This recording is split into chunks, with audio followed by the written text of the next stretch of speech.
What's up, everybody? Hope you're doing good. Thank you very much for stopping by. You very much appreciate it. I'm Zack. It's your first time. Please feel free to join us. Click on the button, subscribe. I'm sure we're going to love each other. This is one big family. No doubt about it. We're certainly going to find something interesting. Okay, we discuss about many things. We talk about Africa. We talk about the diaspora. We are brothers. I know you're in the States, you're in Jamaica, in the Caribbean. It doesn't matter where you are. We love you. So we need to come together in order to win this battle. Let's watch it. Why not respect freedom of everybody if you say you are a Democrat? If you say you are a Democrat, why don't you respect the freedom of everybody? How can you say you are a Democrat and yet you want other people to be slaves? Why do you not seek to influence people by your good example instead of manipulation, lectures, and threats? As bullies, the Europeans used their progress in technology of shipbuilding and the use of gunpowder to conquer Africa, the Americas, Asia, and the Pacific.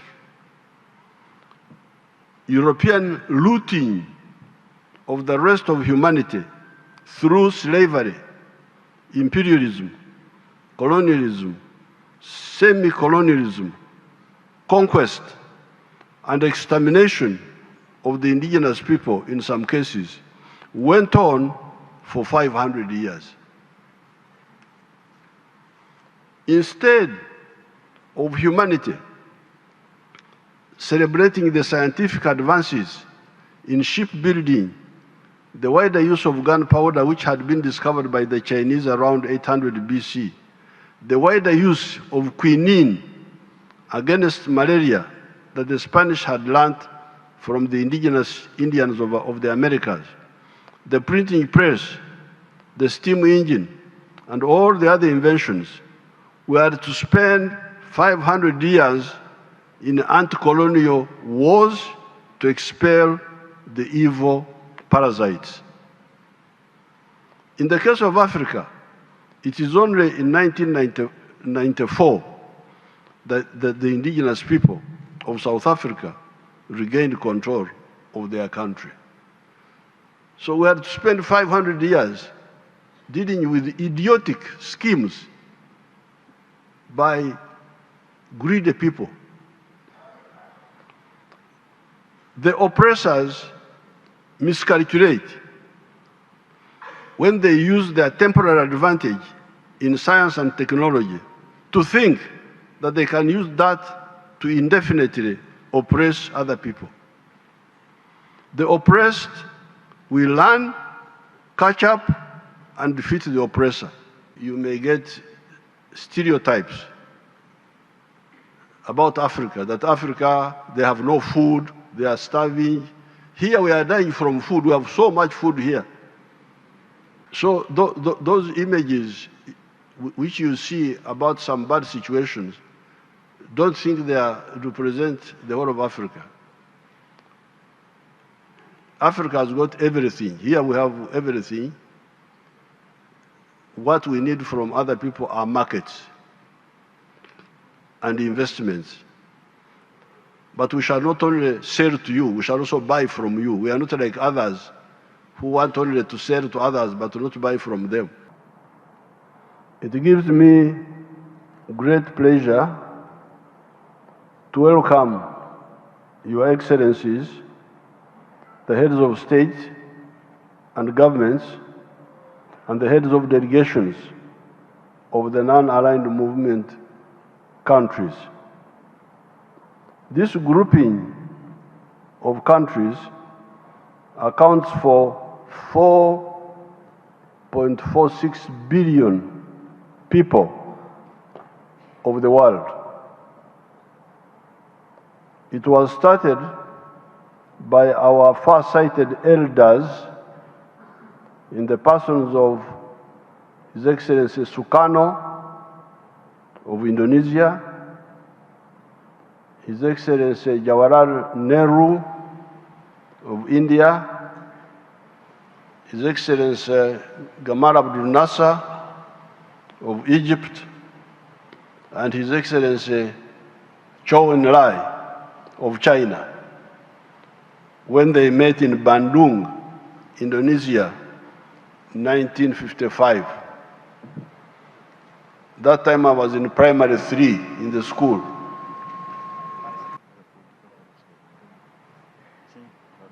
The first summit of the non-aligned movement took place in Belgrade, Yugoslavia, in 1961, and was attended by Afghanistan, Algeria, Burma, Cambodia, Ceylon, Congo, Cuba, Cyprus, Ethiopia, Ghana, Guinea Conakry. I think here we're talking of Guinea Conakry. India, Indonesia, Iraq, Lebanon, Mali, Morocco, Nepal, Saudi Arabia, Somalia, Sudan, Tunisia, United Arab Republic, Egypt, Yemen, and Yugoslavia. The emergence of the non-aligned movement was a necessary antidote to the irrational polarization of the world of that time between the capitalist Western countries and the communist, mainly Eastern countries. By the early 1960s, our student group was already beginning to be active. We were the third generation of the African anti-colonial freedom fighters. The first generation had been the African-American Pan-Africanists, such as Marcus Garvey, George Padmore, W.B. Du Bois, that had been joined by those who founded the African National Congress of South Africa in 1912. By 1900, the whole of Africa, except for Ethiopia, had been colonized. This direct colonization of the whole of the African continent was the culmination of 400 years of the plunder of Africa by the evil imperialist forces in the form of slave trade and the genocide wars that went with it. The newly discovered Americas, Asia, China, and the Pacific, Australia, New Zealand, and so on, had been similarly aggressed, colonized, semi-colonized, like in the case of China, and plundered.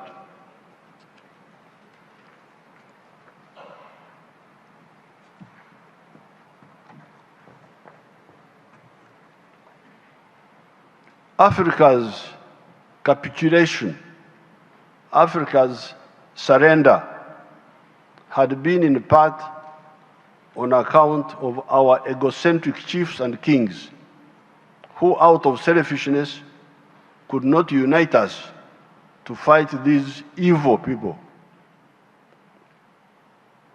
The second generation of the African freedom fighters were people like Mzee Jomo Kenyatta of Kenya, Mwalimu Nyerere of Tanzania, Nelson Mandela of South Africa, etc., who emerged in the 1940s.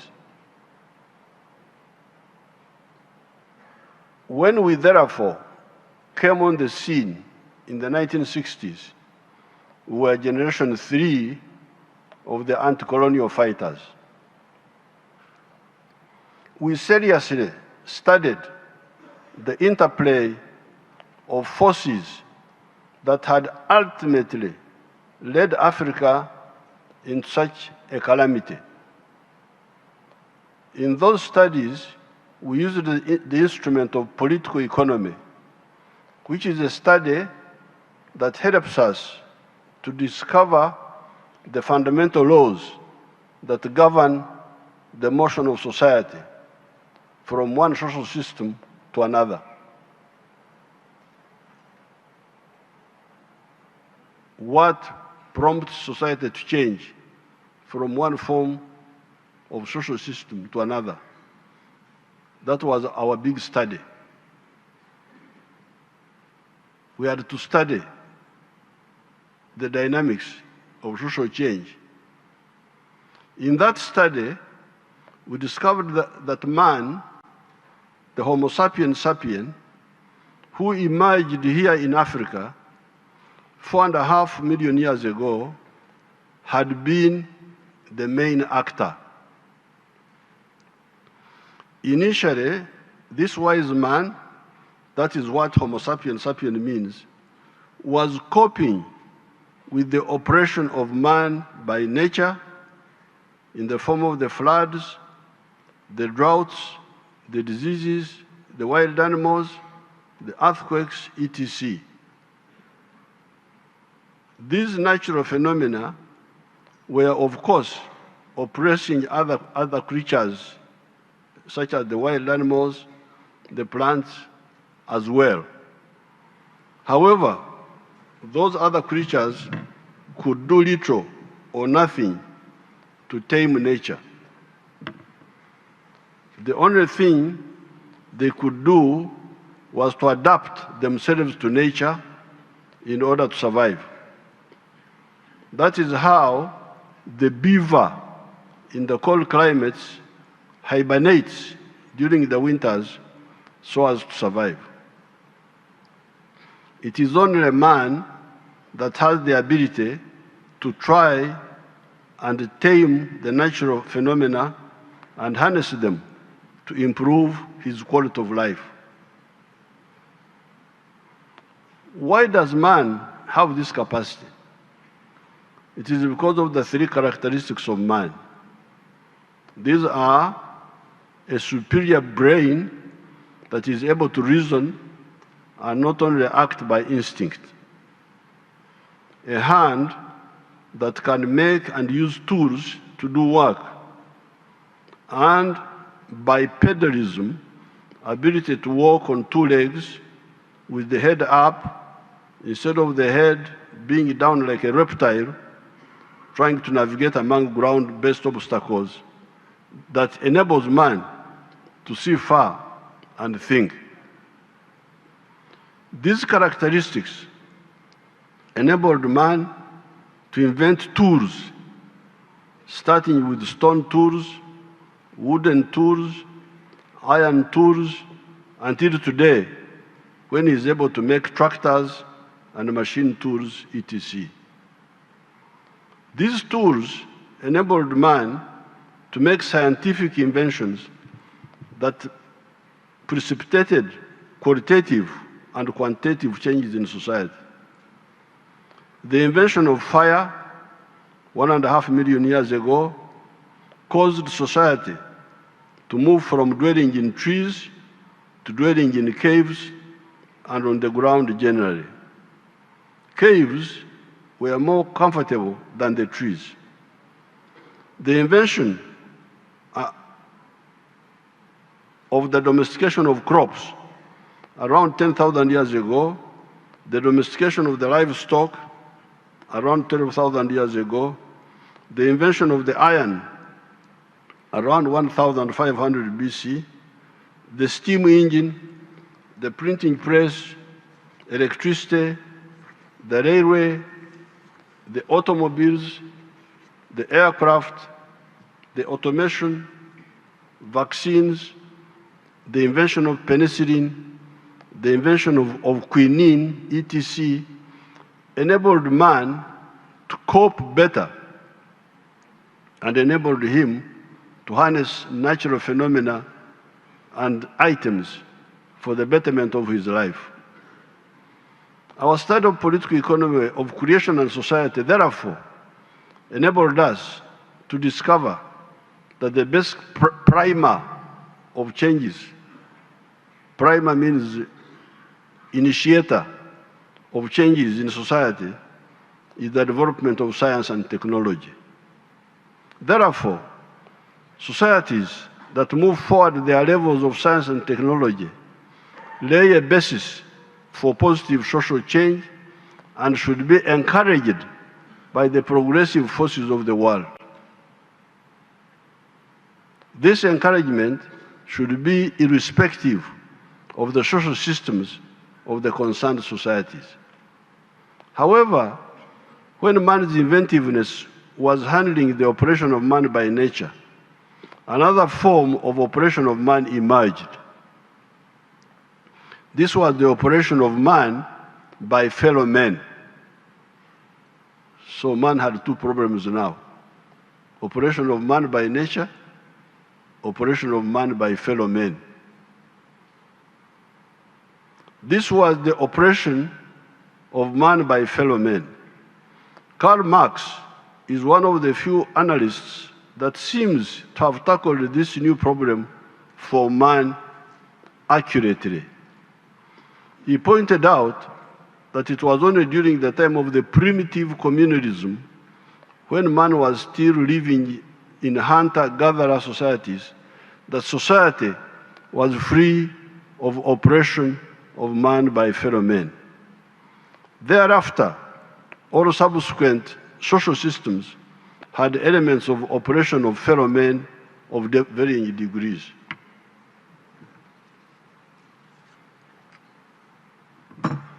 This was in the form of wars of conquest, wars of aggression, slavery, imperialism, neocolonialism, colonialism, feudalism, primitive capitalist accumulation, chauvinism, etc. These elements of exploitation are totally unnecessary and only propelled by greed. Was it necessary for the Ottomans to block the Europeans from using the Silk Road that had been pioneered by Marco Polo when they captured Constantinople in 1453?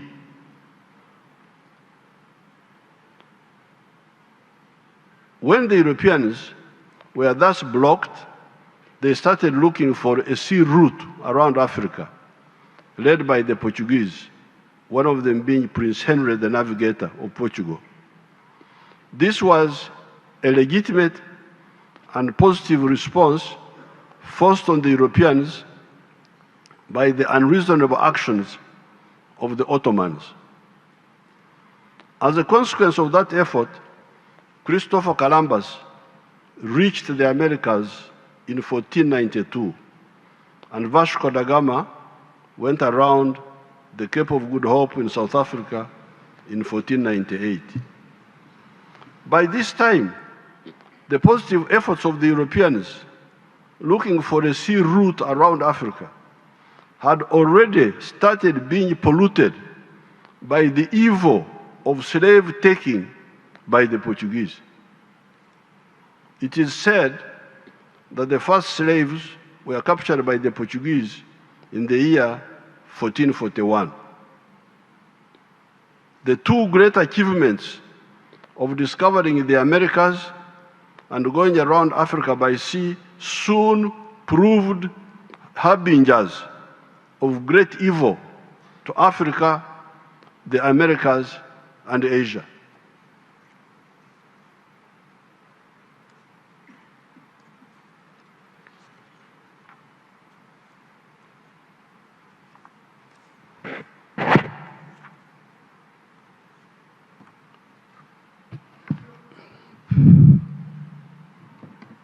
As bullies, the Europeans used their progress in technology of shipbuilding and the use of gunpowder to conquer Africa, the Americas, Asia, and the Pacific. European looting of the rest of humanity through slavery, imperialism, colonialism, semi-colonialism, conquest, and extermination of the indigenous people in some cases went on for 500 years.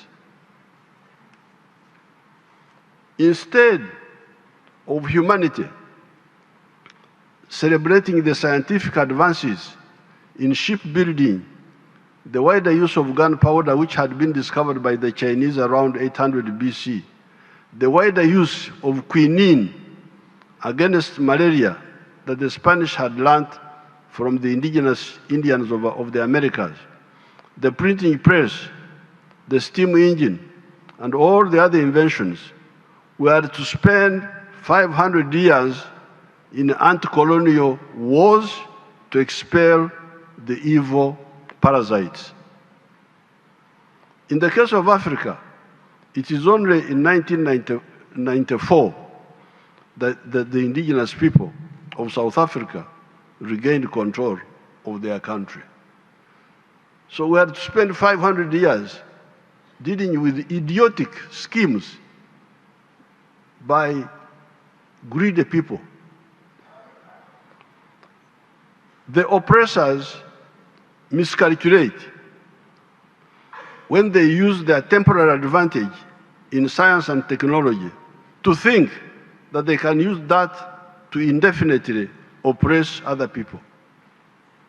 The oppressed will learn, catch up, and defeat the oppressor.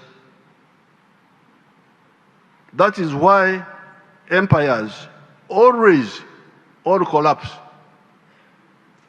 All empires always collapse. The idea of empires is an evil idea.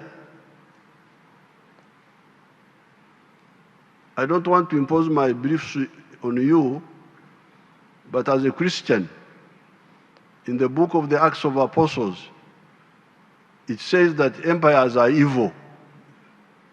You go and read the book of the Acts of Apostles. St. Paul describes empires as evil. People are supposed to be free, not to be conquered by empires.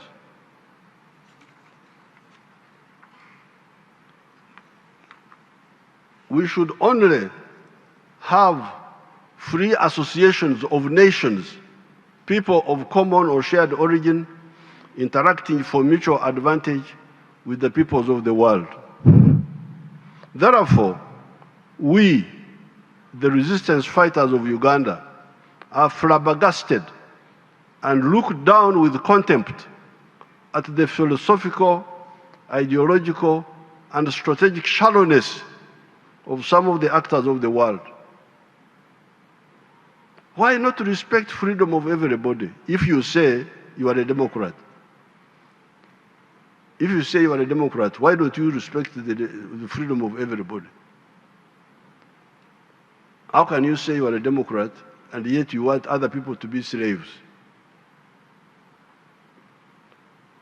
Why do you not seek influence? Why do you not seek to influence people by your good example instead of manipulation, lectures, and threats? Again, in the book of Matthew, it says, "Let your light so shine before men that they see your good deeds and praise your Father who is in heaven." Influence people by example, not by threats and manipulations.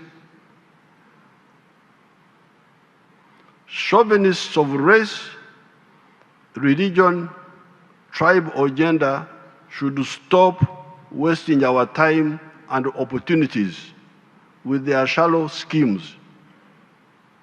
Action will inevitably invite counteraction. Oppression will invite resistance. That is why we, the resistance fighters of Uganda, only fight just wars. We abhor unjust wars. The promoters of unjust wars lose most of the time. These are wars of imperialism, conquest, domination, etc. In the 500 years of European aggression against Africa, it was only from 1912, when the African National Congress was founded in South Africa, that modern freedom fighters came forward to lead the African resistance, the traditional, illiterate African chiefs having failed to defend our sovereignty, except for Menelik of Ethiopia, who defeated the Italian aggressors in 1896. It took the modern African resistance fighters only 82 years to clear the whole of Africa of these invaders, with South Africa being the last to get freedom in 1994. In that 82 years, you had the Mau Mau in Kenya, the resistance wars in Algeria, Mozambique, Angola, Guinea-Bissau, Namibia, South Africa, Zimbabwe, etc. We won everywhere. Our African brothers in all these wars won. But after losing a lot of time, why had the imperialists thought of dominating us in the first place? Therefore, the non-aligned movement was correct. The illogical polarization of the 1940s, 1950s, 60s, 70s, between the capitalists and communists was wrong. Why should new ideas cause tension? This was the mistake of people like Metternich of Austria-Hungary, who thought that the new ideas of capitalism that were challenging the feudal order in Europe could be blocked by war. The Austro-Hungarian Empire ended up disappearing from the face of the earth, and capitalism did not stop spreading.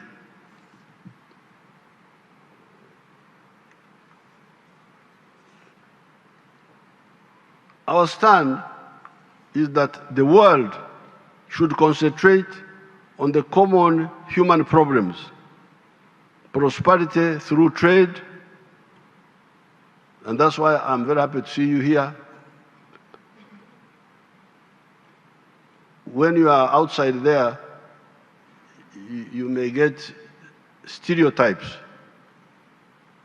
about Africa, that Africa, they have no food, they are starving. Here we are dying from food. We have so much food here.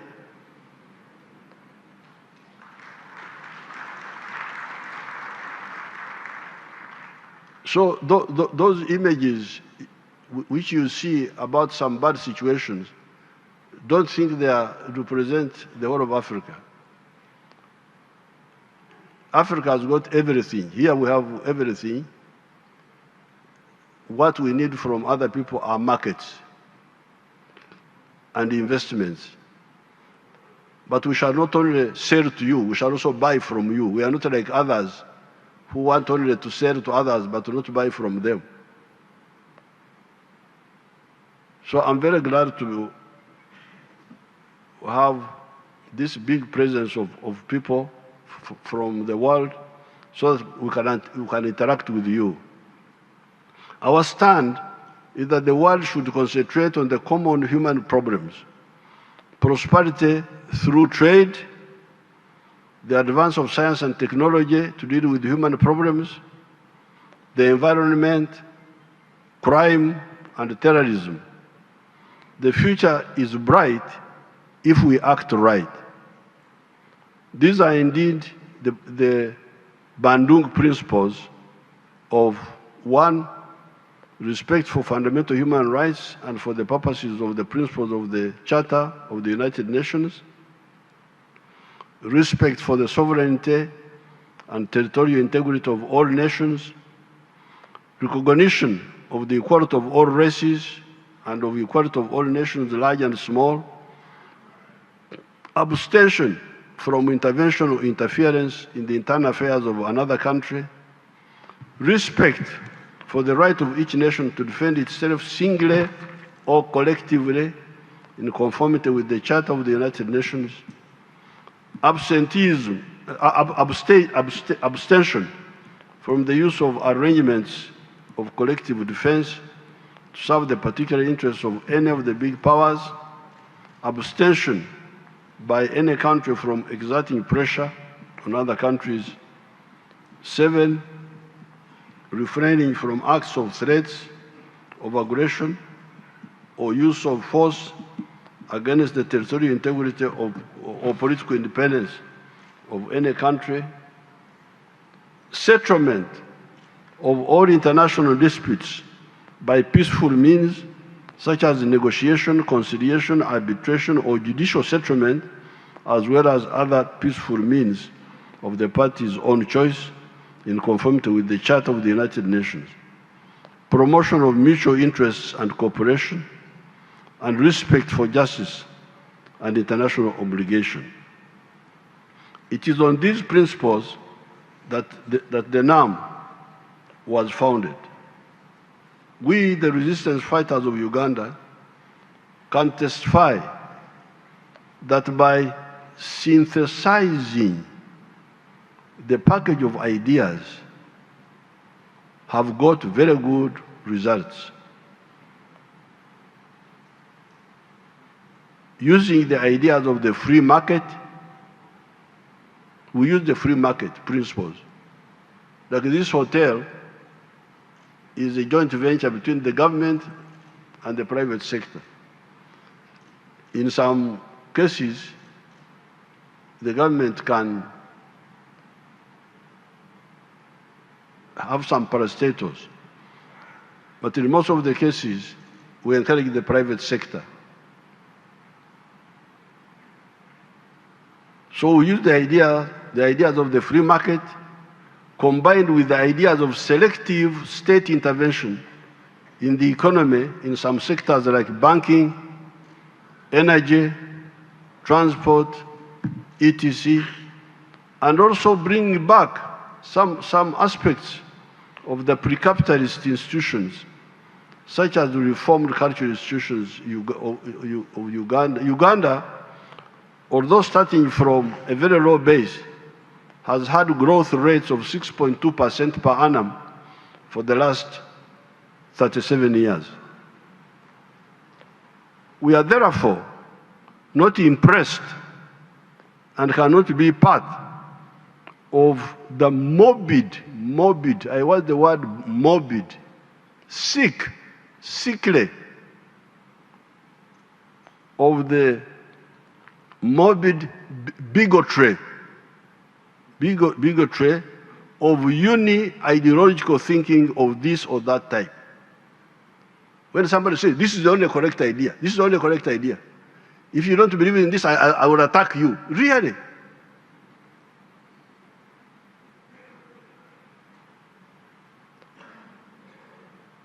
The universe has been here for the last 30 billion years. This earth has been here for 30 billion years. The human society has been here for the last 4.5 million years. Now you come, within 20 years, you think what you think is the only correct thing. You must be sick.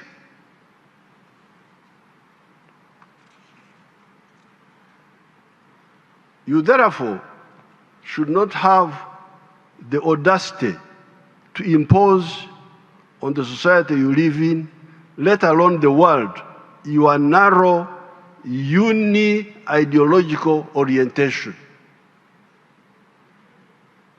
Here in Uganda, we rejected the concept of uni-ideological positions. Our movement started as a multi-ideological political force. We had capitalists, we had socialists, we had Marxists, we had feudalists, They're all. That's why we call our movement, not party. Because a party is uni-ideological. Communist party, capitalist party, those are uni-ideological.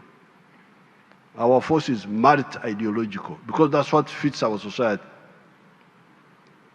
In conclusion, the strength of the non-aligned movement should be used to exercise considerable influence, particularly at the UN, for the effective transformative process for a better common future. In the negotiations for the Pact of the Future, the outcome document of the upcoming United Nations Summit of the Future, to be held in New York in September 2024, we should clearly define priorities that favor developing countries by maintaining unity, solidarity, and collective coordination among our member states in line with the Bandung principles. I assure you all that my team, led by the permanent representative in New York, has my full support to chair the coordinating bureau of the non-aligned movement. I thank you, and I welcome you all to Uganda. Thank you very much. Thank you very much, fellas. It's always a great pleasure to talk to you. Let me know how you feel about this. Thank you so much. I'm very excited. Don't go without leaving your comments. God bless.